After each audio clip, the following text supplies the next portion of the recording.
ನಮಸ್ಕಾರ. ಸರಸ್ವತಿ ಸರಳ ಅಡಿಗೆಗೆ ಸ್ವಾಗತ. ಬರ್ರಿ ಇವತ್ತು ದಿಢೀರಾಗಿ ಒಂದು 10 ನಿಮಿಷದೊಳಗೆ ಒಂದು ಸ್ನ್ಯಾಕ್ಸ್ ರೆಸಿಪಿನ ನಾನು ನಿಮಗೆ ತೋರಿಸ್ಲಿಕ್ಕತ್ತೀನಿ. ಭಾಳ ಟೇಸ್ಟ್ ಆಗ್ತದೆ. ಇದಕ್ಕೆ ನಾ ಇಲ್ಲಿ ಮೊದಲಿಗೆ ಏನು ತೊಗೊಂಡಿನಿ ಅಂತಂದ್ರೆ 1 ಕಪ್ ಮೊಸರು ತೊಗೊಂಡಿನಿ, ಅಂದ್ರೆ 1 ಬಟ್ಲು ಮೊಸರು ತೊಗೊಂಡಿನಿ. ಇದೇ ಬಟ್ಲಿಂದ ಎಲ್ಲ ಮೆಜರ್ಮೆಂಟ್ ಮಾಡ್ಕೋಬೇಕಾಗ್ತದೆ. ಈ ಮೊಸರು ಏನದ ಇದಕ್ಕೆ ಹಾಕೋಣ. ಈ ಬುಟ್ಟಿಗೆ ಇದಕ್ಕೆ 1/4 ಚಮಚದಷ್ಟು ಏನದ ಸೋಡಾ ತೊಗೊಂಡಿನಿ, ಅಡಿಗೆ ಹಾಕ್ತೀವಲ್ಲ ಆ ಸೋಡಾ ತೊಗೊಂಡಿನಿ. ಇದನ್ನು ಹಾಕೊಂಡು ಇದನ್ನೇನದ ಚಲೋತ್ನಂಗೊಮ್ಮೆ ಕೈ ಆಡ್ಸೋಣ. ಅಂದ್ರೆ ಮೊಸರು ಏನದ ಎಲ್ಲ ಗಂಟಿದ್ದೆಲ್ಲ ಹೋಗಿ ಇದು ಆಗ್ಬೇಕು, ಮಜ್ಜಿಗೆ ಟೈಪ್ ಆಗ್ಬೇಕದು. ಹಿಂಗಾಗಿ ಇದನ್ನೇನದ ಒಮ್ಮೆ ಚಲೋತ್ನಂಗೆ ಕೈ ಆಡ್ಸ್ಕೊಳ್ಳೋಣ. ಒಂದು 2 ರಿಂದ 3 ನಿಮಿಷ ಇದನ್ನೇನದ ಬೀಟ್ ಮಾಡ್ಕೋಬೇಕಾಗ್ತದೆ. ಹಿಂಗೆ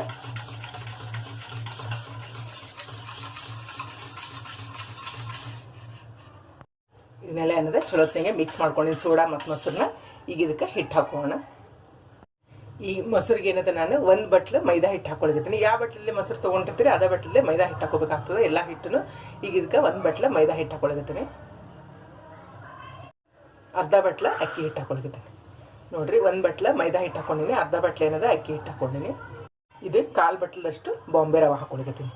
1 ಬಟ್ಲು ಮೈದಾ, ಅರ್ಧ ಬಟ್ಲ ಅಕ್ಕಿ ಹಿಟ್ಟು ಮತ್ತು 1/4 ಬಟ್ಲದಷ್ಟಿಂದ ರವೆ ಹಾಕೊಳ್ತೀನಿ. ಇಲ್ಲಿ ರುಚಿಗೆ ತಕ್ಕಷ್ಟು ಉಪ್ಪು ಹಾಕೊಳ್ಳೋಣ.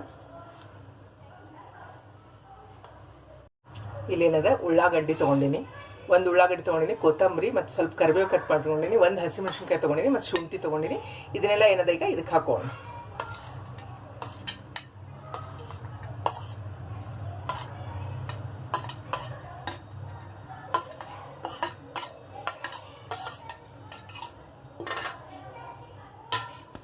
ಇದನ್ನೆಲ್ಲ ಏನದ ಕೈ ಆಡ್ಸ್ಕೊಳ್ಳೋಣ. ನೀರು ಅವಶ್ಯ ಇದ್ದಷ್ಟಾದ್ರೆ ಬೇಕಾದ್ರಷ್ಟು ಹಾಕೋಬೇಕಾಗ್ತದೆ. ಭಾಳ ನೀರು ಮಾಡ್ಕೋಬಾರ್ದು. ಒಂದು ಹವಣಿ ಕಟ್ಟಿರ್ಬೇಕು. ಸ್ವಲ್ಪ ಇದು ಮೊಸರಿನೊಳಗೆ ಕಲಿಸಿ ನೋಡ್ಕೋಬೇಕು. ಬೇಕಂದ್ರೆ ಆಮೇಲೆ ನೀರು ಹಾಕೋಬೇಕಾಗ್ತದೆ ಸ್ವಲ್ಪ.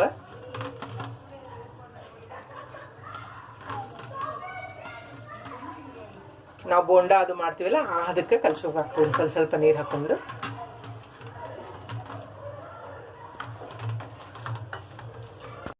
ಇದು ನೋಡ್ರಿ, ಚಲೋತ್ ನಿಂಗೇನದ ಹಿಂಗೆ ಕೈ ಆಡ್ಸ್ಕೋಬೇಕು. ಇದನ್ನ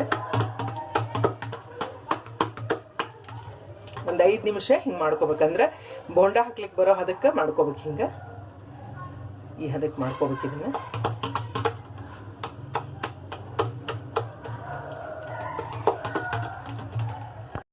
ಇಲ್ಲೇ ಎಣ್ಣೆ ಕಾಯ್ಲಿಕ್ಕೆ ಇಟ್ಟೀನಿ. ಎಣ್ಣೆ ಕಾದನ್ನ ಸ್ವಲ್ಪ ಹಾಕಿ ನೋಡೋಣ. ಕಾದದ್ ನೋಡ್ರಿ ಎಣ್ಣೆ. ಈಗ ಹಾಕೋಣ ಬೋಂಡನ. ಇಲ್ಲೇ ಎಣ್ಣೆ ಕಾದದ. ಈಗೇನದ ಹಾಕೋಣ.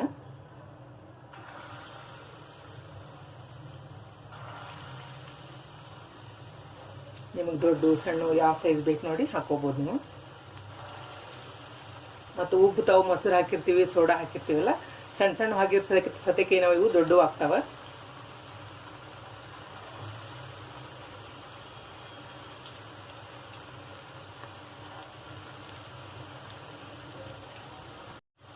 ಒಂದು ನಿಮಿಷ ಬಿಟ್ಟು ಹರಳಿಸಿ ಹಾಕೋಣ. ಅಂದ್ರೆ ಕೆಳಗಡೆ ಸ್ವಲ್ಪ ಬೆಂದ ಮೇಲೆ ಹರಳಿಸಿ ಹಾಕಿದ್ರೆ ಅಂಟ್ಕೊಳಂಗಿಲ್ಲ, ಇಲ್ಲಿದ್ರೆ ಏನ ತಳಕ್ಕೆ ಹಿಡಿತದೆ. ಈಗ ನೋಡ್ರಿ, ತಿರುಗಿ ಹಾಕೋಣ. ಇವನ್ನ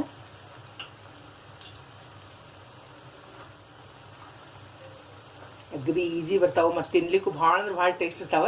ನೀವು ನೆನೆಸ್ಕೊಂಡು ಕೂಡ ಮಾಡ್ಕೋಬೋದು. ಒಂದು 10 ನಿಮಿಷದೊಳಗೆ ನಿಮ್ಗೆ ರೆಡಿ ಆಗ್ತಾವೆ. ಇವು ಭಾಳ ಟೇಸ್ಟಿ ಆಗಿರ್ತಾವ.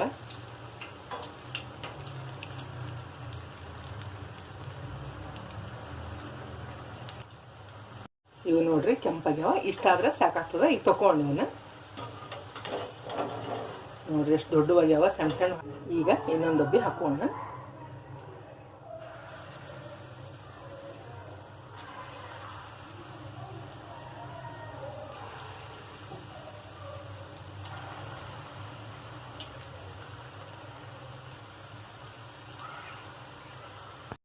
ನೋಡಿದ್ರಲ್ಲ, ದಿಢೀರಾಗಿ ಮಾಡ್ಕೊಳ್ಳೋ ಒಂದು ಬೋಂಡಾ ರೆಸಿಪಿನ. ನಿಮಗೆಲ್ಲ ಸೇರಿ 15 ನಿಮಿಷದೊಳಗೆ ಇವು ರೆಡಿ ಆಗ್ತಾವ. ಏನಾದರೂ ಕರೆದು ತಿನ್ಬೇಕಂತಾಗ ಈಗ ಮಕ್ಕಳೆಲ್ಲ ಮನ್ಯಾಗ ಇರ್ತಾವ, ಏನಾರ ಮನ್ಯಾಗ ಮಾಡ್ಬೇಕು ಅಂತಂದ್ರೆ ಇದನ್ನ ಬೋಂಡ ಆರಾಮ್ ಮಾಡ್ಕೋಬೋದು ನೀವು. ಅಗದಿ ಸರಳದ ಮಾಡೋದು ಮತ್ತು ಭಾಳ ಅಂದ್ರೆ ಭಾಳ ಟೇಸ್ಟ್ ಇರ್ತಾವ. ನೋಡ್ರಿ ಹೆಂಗಾಗ್ಯಾವ. ಬಾಯಾಗೂ ಅಷ್ಟೇ ಟೇಸ್ಟ್ ಇರ್ತಾವ ಮತ್ತು ಮುರ್ಲಿಕ್ಕೂ ಮ್ಯಾಲೆ ಕ್ರಿಸ್ಪಿಯಾಗಿರ್ತಾವ. ಎಣ್ಣೆನೂ ಹಿಡಿಯಂಗಿಲ್ಲ. ನೋಡ್ರಿ ಒಳಗೆಲ್ಲ ಎಷ್ಟು ಚಲೋ ಆಗ್ಯಾವ. ನೀವು ತಪ್ಪದೆ ಟ್ರೈ ಮಾಡಿರಿ. ಈ ವಿಡಿಯೋ ನಿಮಗೂ ಎಲ್ಲ ಇಷ್ಟ ಆಗಿದೆ ಅನ್ಕೊಂಡಿನಿ. ಮತ್ತೊಂದು ಸಾಂಪ್ರದಾಯಿಕ ಅಡುಗೆಯೊಂದಿಗೆ ಭೇಟಿಯಾಗೋಣ. ಶ್ರೀರಾಮ ಸಮರ್ಥ.